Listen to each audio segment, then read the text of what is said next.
everybody. I'm just giving a second until 10 a.m. exactly. But if you're just tuning in, welcome to the weekly T3 Alliance live Google Hangout, where we get to talk about the fun of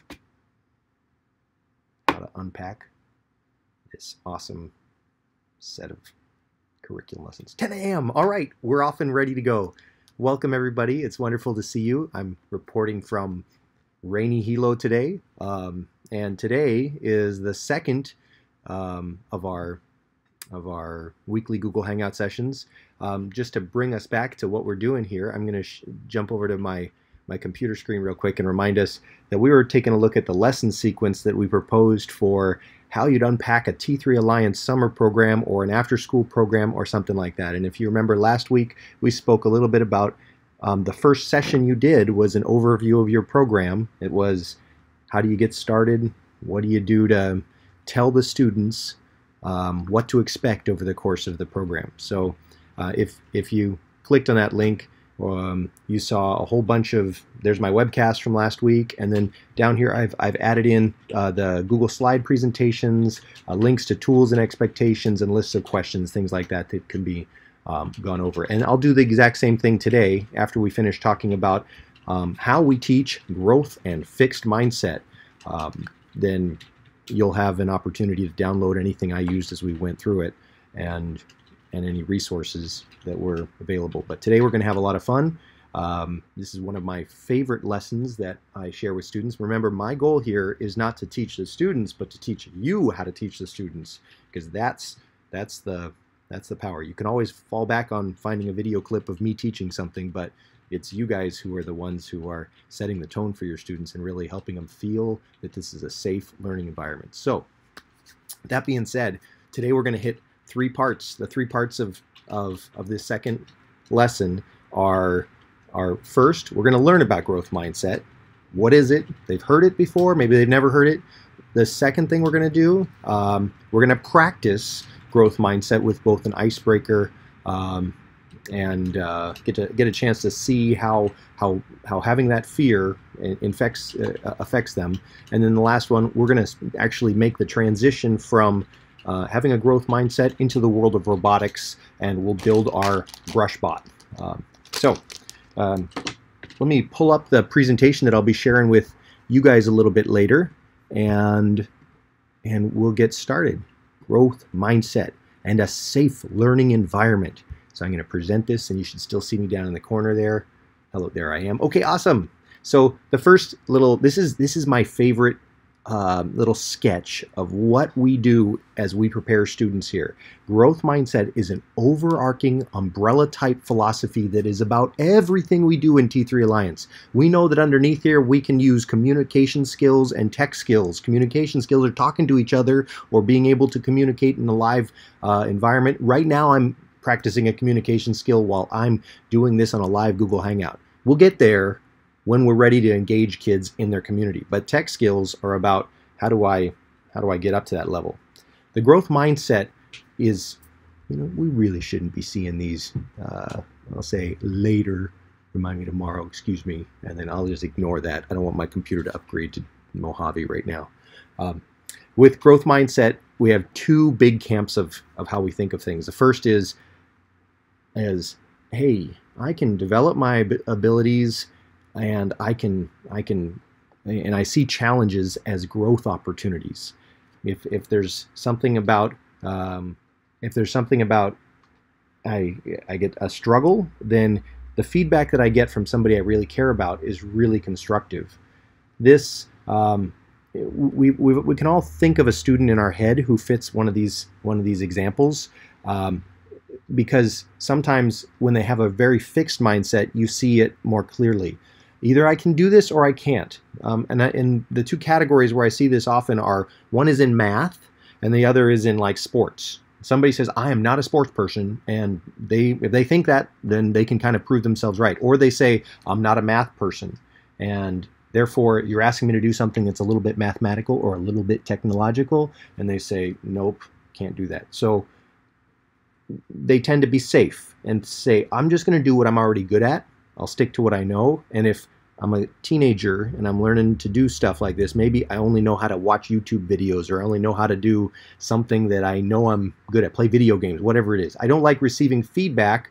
When you receive feedback that isn't that threatens you, then it makes sense that you start having that fixed mindset. And where the growth mindset and fixed mindset come from is the topic of this next little RSA animate that I like to share with teachers. I don't necessarily always share it with students. If you share it with students, just know that you may have a bigger discussion than you're ready to go into.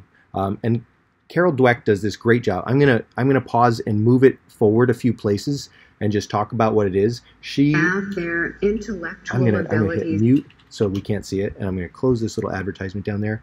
So what I love about this RSA Animate, it's a group that makes things really visible with these kind of sketches here, is that kids can understand, very easily see that, hey, there's growth mindset, there's fixed mindset. And throughout this whole process, Carol Dweck here, the lady who made this really popular, talks about the research that she did at different middle schools and how if you test a student before and after a year-long math class, and you make one little change in how you praise the student's effort along the way. If you have praising that's things like, you are so smart, you are just gifted, you are brilliant at math, then a student tends to develop a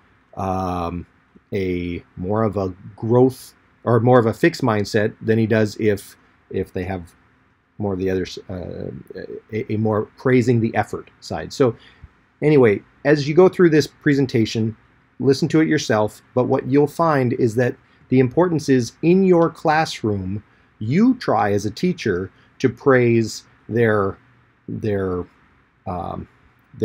effort and don't praise their static abilities, but then also watch that they talk about it with each other where they praise the effort and the abilities that they go through, because kids are even worse than adults who make unconscious commentaries on whether or not a kid is a math kid or whether or not a kid is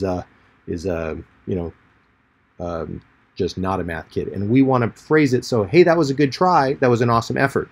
So anyway, getting the basics of what is growth mindset, what is fixed mindset. Obviously, in this program, we want to support growth mindset, and we see catching the growth mindset, fixed mindset paradigm as really important. Why is it super important? If we go back to the brain research and say, what's actually happening when a student or anybody is stuck in a fixed mindset? It's actually a fight or flight kind of response. That fight or flight response says, I am scared, I'm embarrassed, I might be laughed at, I might be shouted at, somebody might do something to me if I get this wrong. I'm not going to be good enough. Whatever that happens to be, that's a trigger that causes us to say, let's run away and let's not engage. And when somebody says, I'm not going to engage, they put up their defense mechanism and say, this is boring, and I'm too cool for this stuff. And you know that they can't really learn unless they try stuff. So it's our enemy, the fixed mindset. In this program, we look for that fixed mindset, and you don't come at a student and say, bad student, you have a fixed mindset, because they didn't choose where they got their fixed mindset.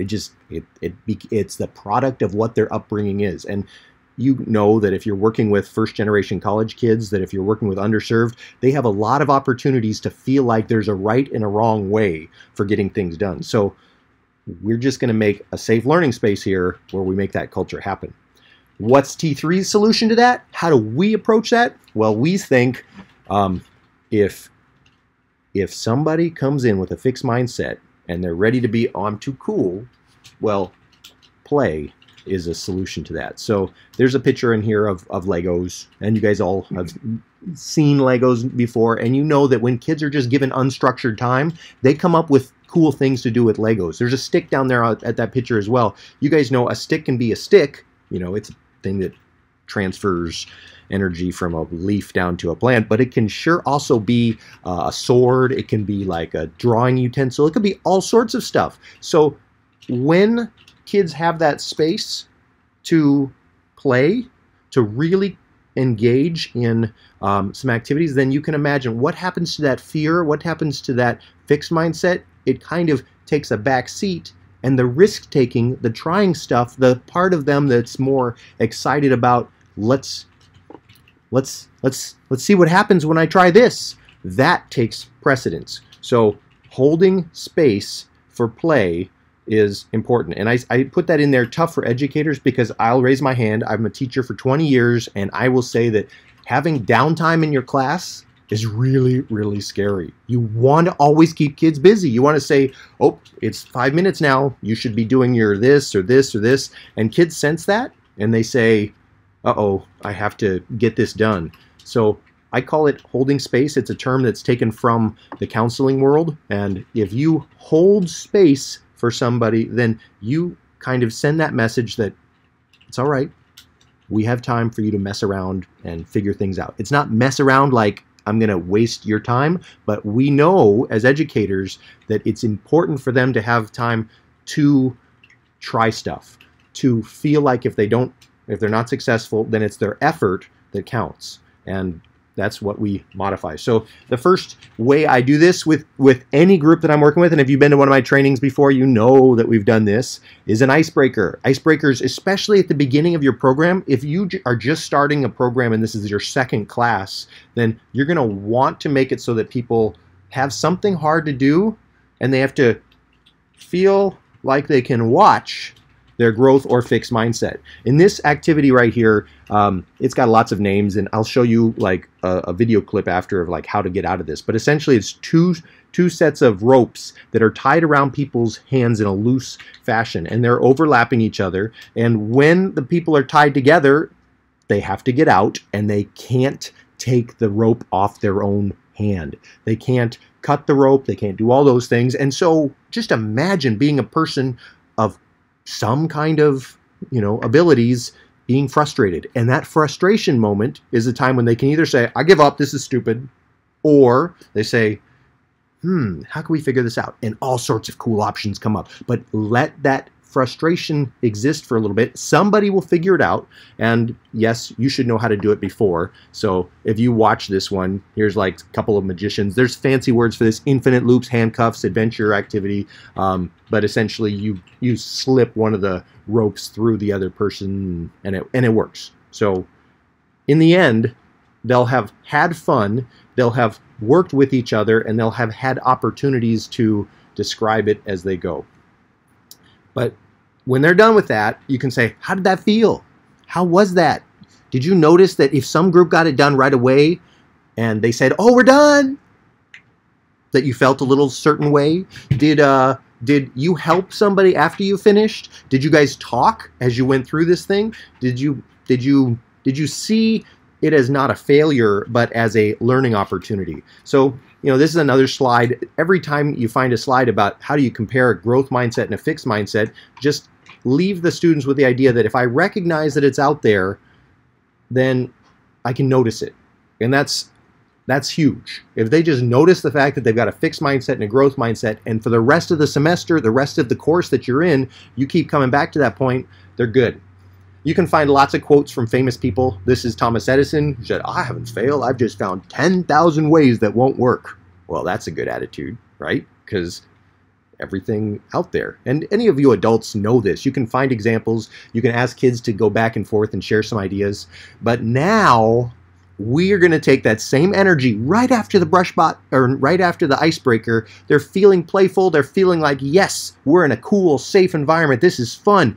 Now we're going to give them an intro to robotics with building their very own robot. So there's a picture up here of what a finished Brushbot looks like, but I don't usually leave that up there for too long because I like to say, hey, let's just take this thing and we're going to build something cool. So I'm going to take mine out right now. We're going to switch over to the document camera. And Brushbots are a cool piece of technology that that comes from Easybotics, or, you know, I mean, they're not that hard to build. It's a toothbrush head. That's what that is. This is double-sided sticky tape, so let the kids get introduced to all the stuff that's in there. This is a battery, right? And a couple pieces of rubber band, a straw. Look at that, a straw. Wow, what do you notice about the straw? Oh gosh, it fits inside here and here. So you're kind of allowing, like I'm doing right now, you're kind of allowing kids to see some of these relationships here. And this is fascinating. What is this thing? Well, obviously 2 wires coming out here, and they're going to want to test things. So explain that you've got a huge source of potential energy right here in this battery. And if you were to go ahead and stick this guy and this guy like here with your fingers, just like so, it's not, oh, you can feel it. It's so exciting. That little thing is vibrating like crazy. If I put it down like so, you can see it's transferring. There is kinetic energy being built out of this, this potential energy. And our job as students, as a class right here, is to take this potential kinetic energy and convert this motion, not from making vibrations on the table, but convert it into making my Brushbot move around. And you should try this a couple times before you do this with students. Although if you don't, it's okay. Your options here are a number of them. And usually I give kids that much, and then I say, let's get out of the way and let them figure it out. Because kids love that. And with the growth mindset attitude, if I'm trying to replace the function of my fingers right here, my fingers holding these batteries together, what else can do that? I could take a straw and try to put that there. No, that won't work. I could use double-sided sticky tape, and there are kids I've had who've done that. That's okay. Don't say it's wrong. I've seen kids get it to work. But if we take this this rubber band right here and say this rubber band represents, represents my fingers pushing against it. Now we've got something where I've just taken that part and made it work. So here we go. Let's see if that little part works. Yes, it does. And just all by itself, we can see that we're getting vibration coming out. That's great. So that'll help us with our engineering. And now, Brushbot. You can give them the rule that this thing has to be on the table like so. It has to fit down there like that. So grab one of these double-sided sticky tapes, put it on the back of a toothbrush. We're going to mount this battery on there. Now, if you wanted to think of this in the long term, what would the straw be helpful for? Yeah, you can ask that question. Again, the straw can fit as a battery holder. Does that make sense right there? Battery holder right there. And we'll push it down like so. Now I'm going to put the battery in the battery holder. Okay, I'm going to get the copycat of our fingers. Hold it right on there. Okay, getting closer. Now it's like I've got something that all by itself looks like it's ready to hold something. Okay, if I take this thing and I put one in on one side and one in on another side. Okay, vibrations are going. Let's see. Oh my goodness, it works. At this simple level, it works. Let me show you all it is. All I've done is I've taken this battery and held this thing up. If the students are doing this right now, they are screaming. Your classroom is so excited. One student's looking around at another student saying, look, look, it works. This is so cool.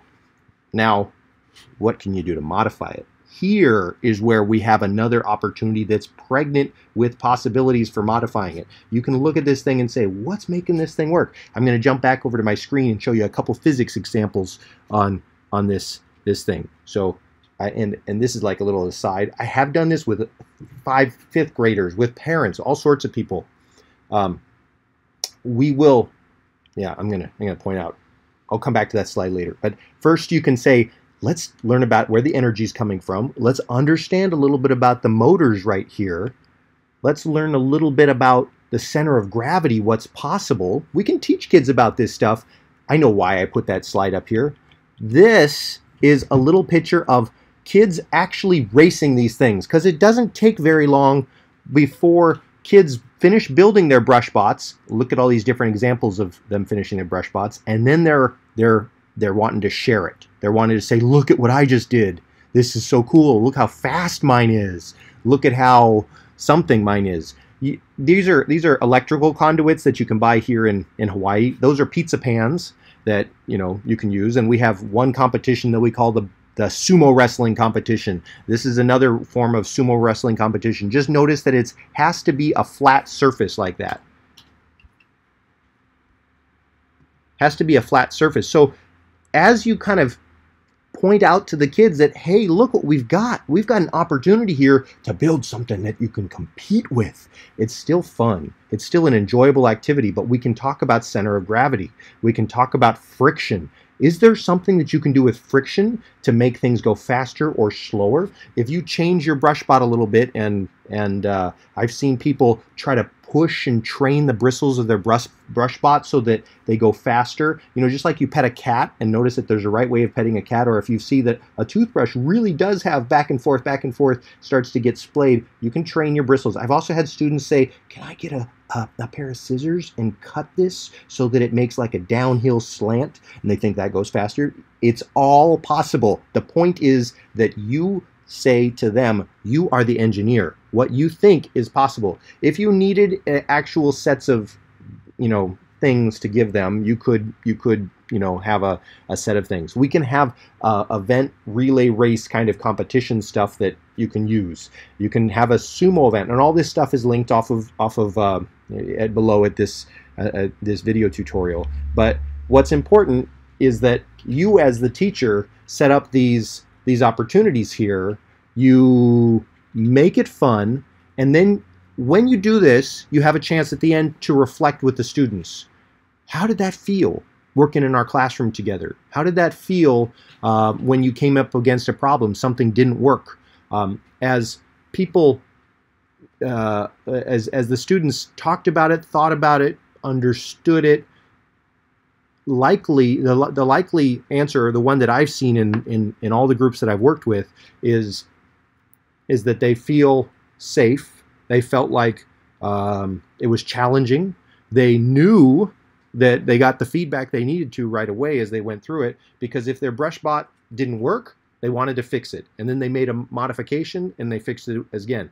If you had a student in class, and sometimes you have to, as a teacher, be watchful for this. If you had a student in class who was really competitive and said, your Brushbot is bad, mine is good, and all you kids are bad, if that was not done in playful moment, then that's a moment that you could pull that student aside and say, look, we talk to each other like this. We use this kind of verbiage. Do you remember that stuff about growth mindset? They'll say, yeah, got it. Okay. And for that student, you know that you've got like a connection there, that they know you care about them. They know that you're watching out for them. But especially when in the next week, we're going to switch into building a computer, the ideas that they've just cemented, that they can put this together, that they can go through this, they'll translate directly over into this much harder topic called build a computer. And over the whole course of this T3 Alliance program, we're going to keep ratcheting up the competition to, now we're going to program a computer. Now we're going to set up a sensor. Now we're going to remote into a computer that's put off somewhere else. Every single one of these steps is hard when you have a fixed mindset. When you have a growth mindset, it's all in the possible connection there. So I'm going to check, see if there's anybody who has questions over here, and follow up on this. As always, if you have questions or comments on one of these live webcasts, then I'm happy to check in. Otherwise, we'll just keep making the stuff we talked about available for you afterwards. This second lesson is powerful. It feeds into everything else that can be done with these students the rest of the semester. So hope you enjoyed building your Brushbot. And if you need more of those, there's a link to how to get these from EasyBotics at some point. We'll share with you. And thank you very much. Hope you guys have a wonderful, wonderful time with growth mindset. Right.